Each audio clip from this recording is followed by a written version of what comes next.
Salut les tisseurs de fibres, alors on se retrouve pour une review du documentaire The Game Changers sorti sur Netflix, donc qui porte sur le végétalisme, le sport, la performance, la santé et l'écologie.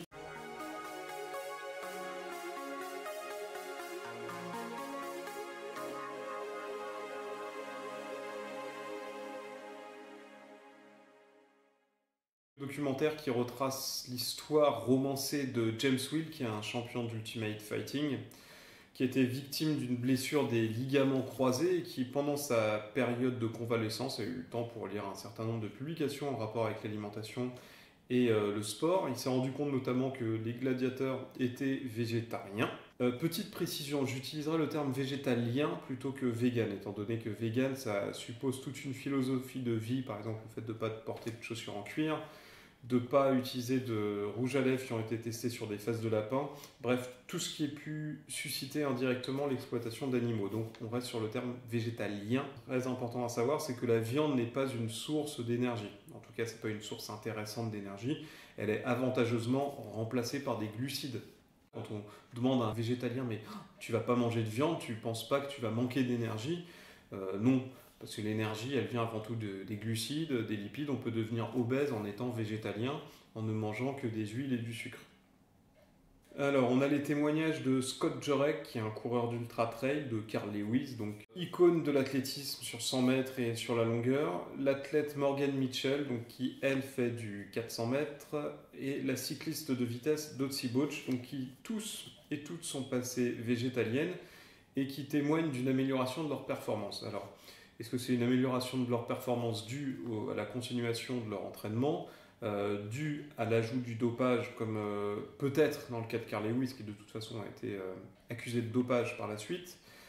Est-ce que vraiment le passage à l'alimentation végétalienne a déclenché quelque chose? C'est ce que dit Dotsie Bauch. C'est ce que témoignent ses performances. Peut-être le fait simplement d'avoir diminué même les protéines et d'avoir augmenté les glucides qui lui a permis de pousser plus loin l'utilisation de son énergie, et même une prise de masse musculaire ne peut pas se faire avec une trop grande fraction de protéines. Il faut quand même une bonne proportion de glucides. Donc c'est peut-être ce qui s'est passé dans son cas. Bon, peu importe, en tout cas, en étant végétalien, à en croire ces gens-là, on peut devenir performant dans des disciplines de force, explosivité et endurance. Or, je vous précise que l'alimentation ne fait pas tout. Évidemment, c'est un pilier important, mais le plus important reste l'entraînement, également le mode de vie, la manière dont vous récupérez. Ensuite, on parle des cas de Kendrick Faris, qui lui est haltérophile, et Patrick Baboumian, qui lui fait du strongman, qui eux aussi sont passés végétaliens depuis un certain nombre d'années, une dizaine d'années je crois pour le cas de Patrick Baboumian. Donc ça peut marcher également pour le cas de la force pure. Forcément, si quelqu'un part d'une alimentation junk food, donc très sale, avec des produits beaucoup transformés, beaucoup de pesticides, etc., et qui passe à une alimentation végétalienne, il va forcément gagner beaucoup parce que les produits seront en soi plus sains. Mais si cette personne-là avait simplement ajouté des végétaux, diminué des aliments raffinés et amélioré la qualité de la viande qu'il consomme, est-ce que ça n'aurait pas eu les mêmes effets? Voire éventuellement des effets supérieurs. À voir.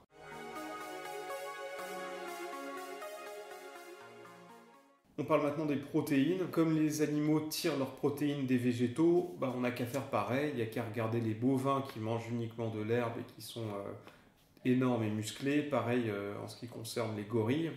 Mais attention, on n'a pas le même système digestif.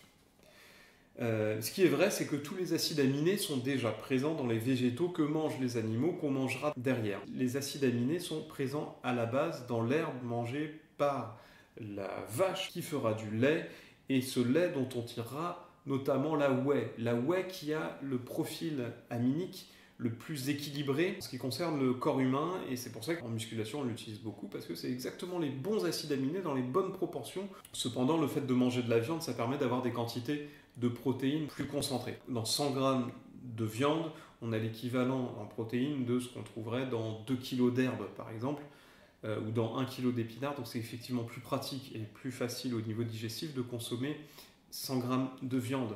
Mais heureusement, il existe d'autres sources végétaliennes de protéines qui sont les céréales et surtout les légumineuses. Mais attention aux calories, parce que c'est des aliments qui contiennent soit beaucoup de glucides dans le cas des légumineuses, soit beaucoup de lipides dans le cas des oléagineux. Donc globalement, je suis d'accord avec ce qui est dit ici, même si parfois les images utilisées sont un petit peu simplistes et pas forcément honnêtes, mais les protéines ne sont pas un problème en alimentation végétalienne, étant donné qu'on en trouve en quantité suffisante, et qu'en variant ces aliments-là, par exemple en alternant des céréales avec des légumineuses, au cours de la journée, pas forcément obligé de le faire au cours du même repas, on parvient à équilibrer sa répartition d'acides aminés.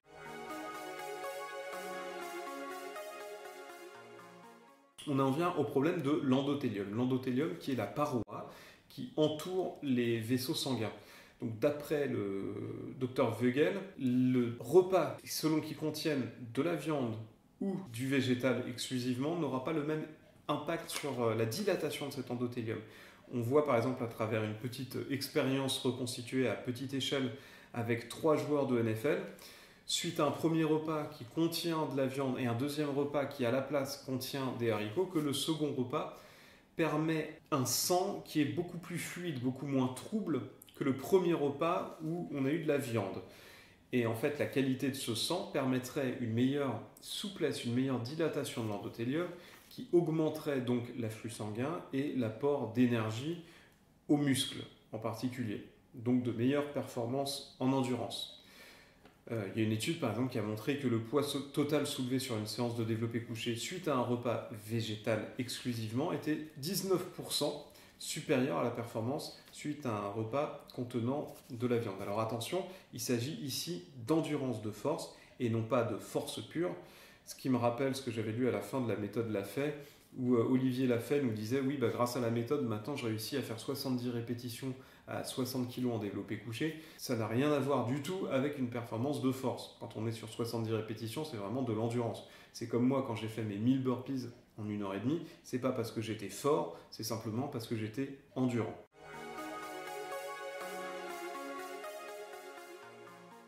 Le package protéique, c'est l'ensemble de molécules qui accompagnent les protéines animales. Il y a des molécules notamment inflammatoires qui sont la Neu5G, les endotoxines et le fer héminique.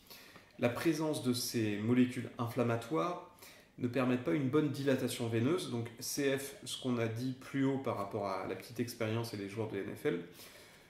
Donc plus faible dilatation veineuse, des douleurs musculaires et articulaires et une récupération plus longue. On a d'autres molécules qui accompagnent les protéines végétales qui sont les antioxydants, les minéraux, les vitamines qui réduisent l'inflammation, qui améliorent le microbiote, qui augmentent le flux sanguin, donc voir l'expérience précédente, qui donc augmente la performance en endurance et accélère la récupération. En fait, c'est ce qui entoure les protéines et pas les protéines elles-mêmes qui font la différence. Par exemple, dans les canneberges, qui sont des fruits, on n'a quasiment aucune protéine, 0 g de protéines pour 100 g. Et pourtant, on a les avantages qui sont procurés par ces molécules. Donc là, c'est un petit peu trompeur de parler de différence entre protéines animales et protéines végétales. On ne devrait même pas utiliser le terme et simplement énoncer les molécules qui accompagnent ces protéines. D'ailleurs, c'est important de ne pas se cantonner à la distinction entre produit animal et produit végétal, étant donné que ces antioxydants, ces minéraux, ces vitamines, etc., on peut les retrouver indépendamment dans l'un ou l'autre des types d'aliments. Par exemple, on a des végétaux pro-inflammatoires, comme les céréales, les graines qui contiennent des oméga-6, tournesol, courge, cacahuètes, et on peut avoir des produits animaux qui sont anti-inflammatoires parce qu'ils contiennent des oméga-3, en l'occurrence les poissons gras comme la sardine, le maquereau, le saumon. Donc là, c'est bien une distinction plus précise à faire que simplement animal ou pas animal. Selon la manière dont l'animal aura été nourri, par exemple, il n'aura pas les mêmes effets pro-inflammatoires ou anti-inflammatoires. Pareil pour les végétaux, selon qu'on a utilisé des pesticides, vous n'aurez pas le même packaging. Donc il faut faire attention à bien creuser ces questions-là.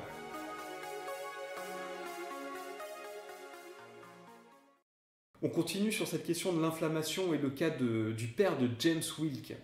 Donc il y a une attaque coronarienne qui est la norme d'après son médecin dans notre civilisation moderne, étant donné que notre alimentation riche en produits pro-inflammatoires entraîne la formation de plaques. Donc dans ce cas-là, le sang passe plus lentement à cause des plaques qui ont été créées par ces molécules pro-inflammatoires.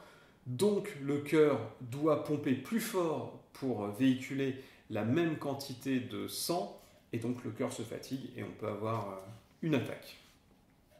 Ce qui est intéressant aussi, c'est que la digestion des protéines animales crée davantage de sous-produits inflammatoires qui sont corrosifs pour les vaisseaux. Donc il existerait bien une différence, là cette fois-ci intrinsèque, entre les protéines animales et les protéines végétales.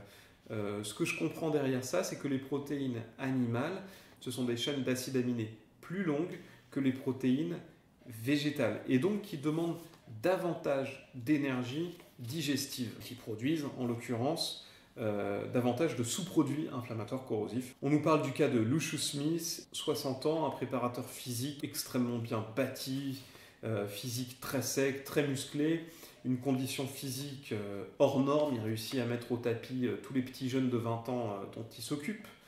Il est végétalien depuis 10 ans, donc ce qui suggère, entre parenthèses, qu'il a acquis ce corps avant d'être végétalien. Ça me fait penser au cas de Gilles d'Artigot, qui raconte qu'en fait avant il était entre guillemets bodybuilder classique, c'est-à-dire il mangeait du riz, il mangeait du thon, et c'est comme ça qu'il est devenu très musclé. Ensuite, pour des questions écologiques et d'éthique animale, il est devenu végétalien. Mais son physique s'était construit avant. C'est mon cas également, j'en avais parlé dans une vidéo.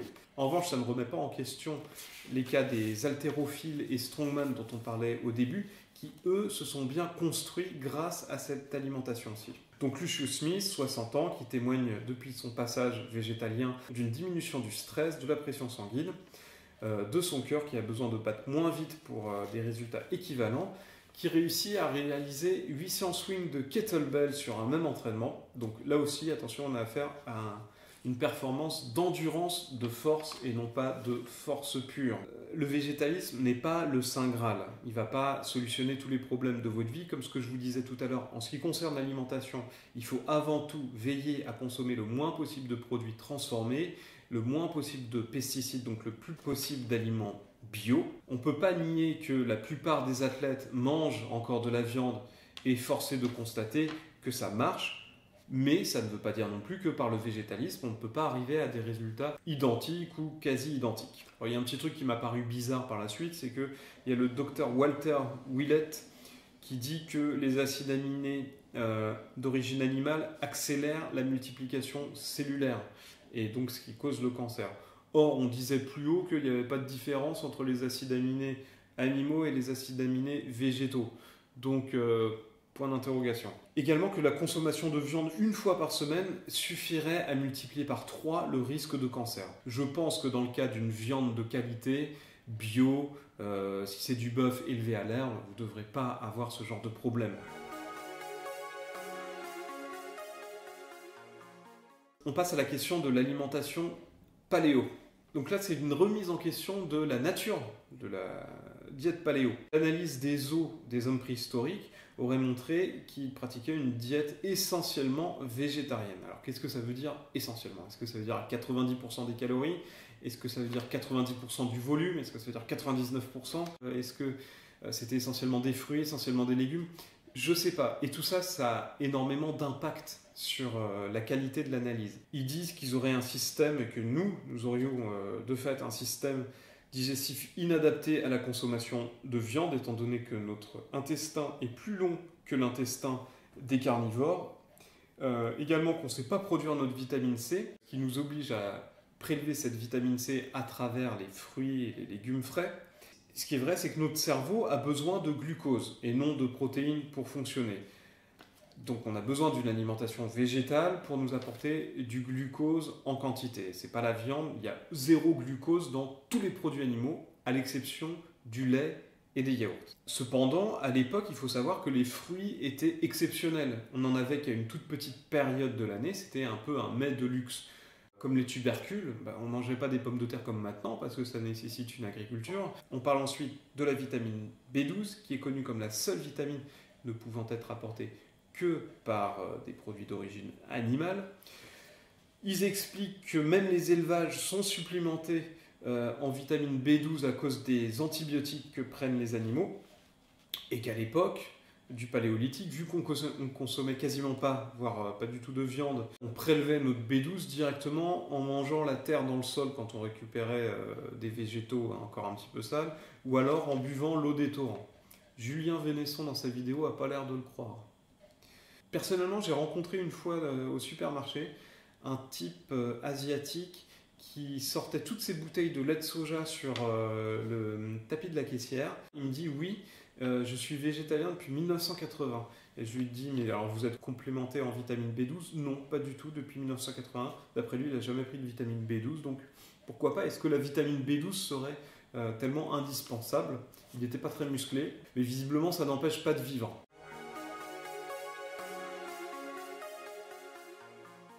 On attaque ensuite le problème de la virilité. Je pense que ça a dû intéresser beaucoup de garçons, avec une expérience illustrative qui est l'impact de la nature du dîner, donc une nouvelle fois végétale ou carnivore, sur la fréquence et l'intensité des érections nocturnes. Visiblement, c'est une expérience qui n'a pas été validée scientifiquement, mais sur 3 sujets, on obtient déjà des résultats assez parlants.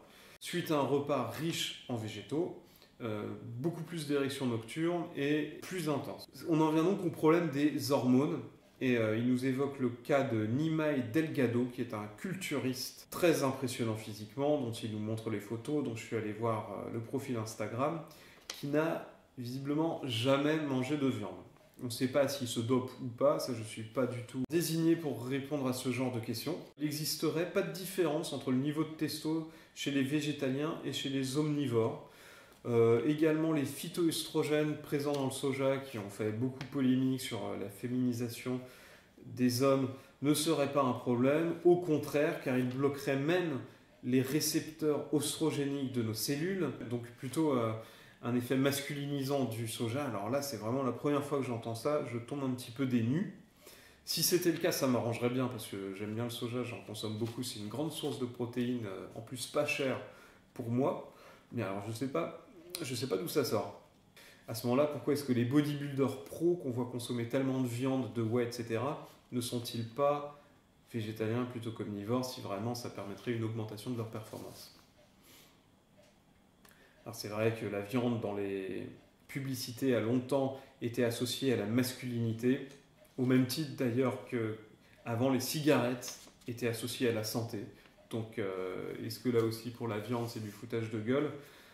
À voir, une nouvelle fois, je vous dis, il faut distinguer la viande bio de la viande pas bio, élevage intensif, élevage extensif, qu'est-ce qu'ils mangent, comment ils sont traités, etc.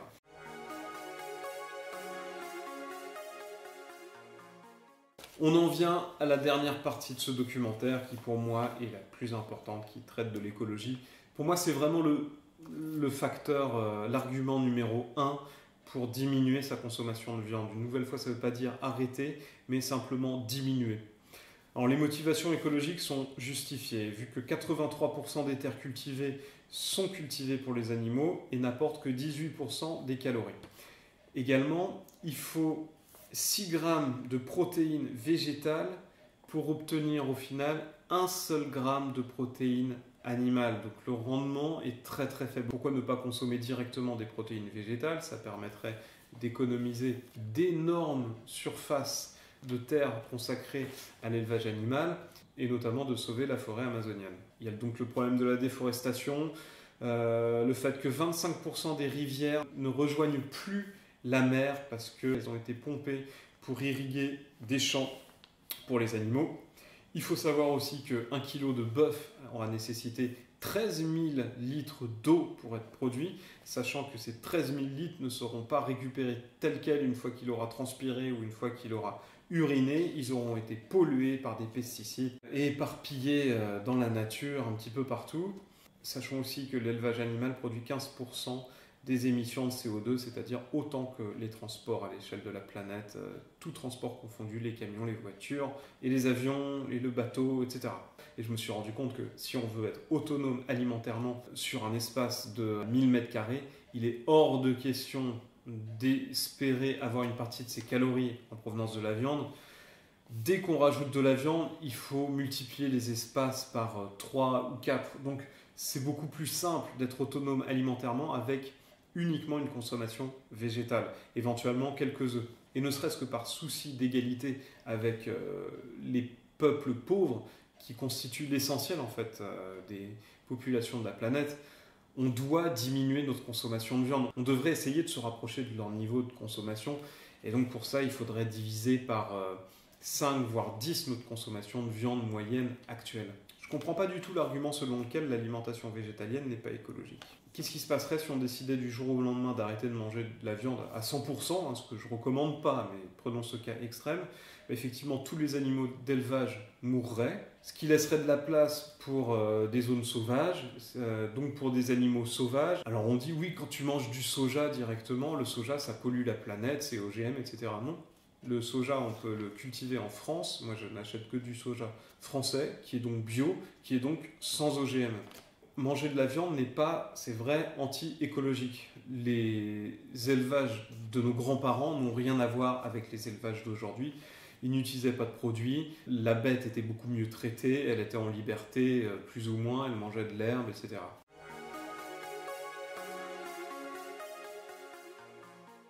Donc le problème au niveau de la santé et de la performance n'est pour moi pas tant la question de manger végétal ou manger animal, c'est plutôt ce que contiennent ces aliments végétaux, animaux, pesticides, produits inflammatoires, etc. C'est aussi une question d'équilibre.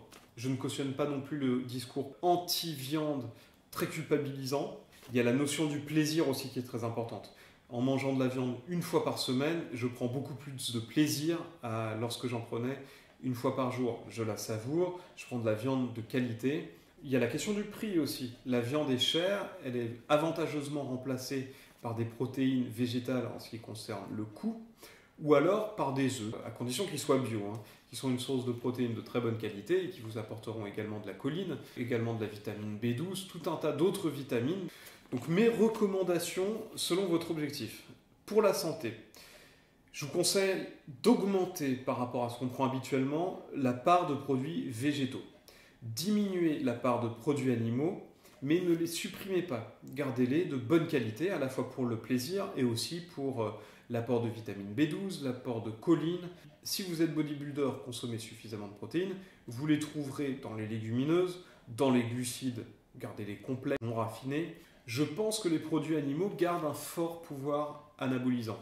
Donc, consommez-en toujours, en quantité modérée et en choisissant bien vos sources. Si votre objectif est la performance en endurance, augmentez la part de glucides, donc beaucoup de végétaux, de céréales, de pommes de terre. Privilégiez les végétaux, surtout avant une compétition. Si possible cru, l'énergie sera plus facilement utilisée par le corps. Si votre objectif, c'est avant tout la planète et l'écologie, à ce moment-là, consommez très peu de produits animaux, plutôt des œufs et beaucoup de végétaux.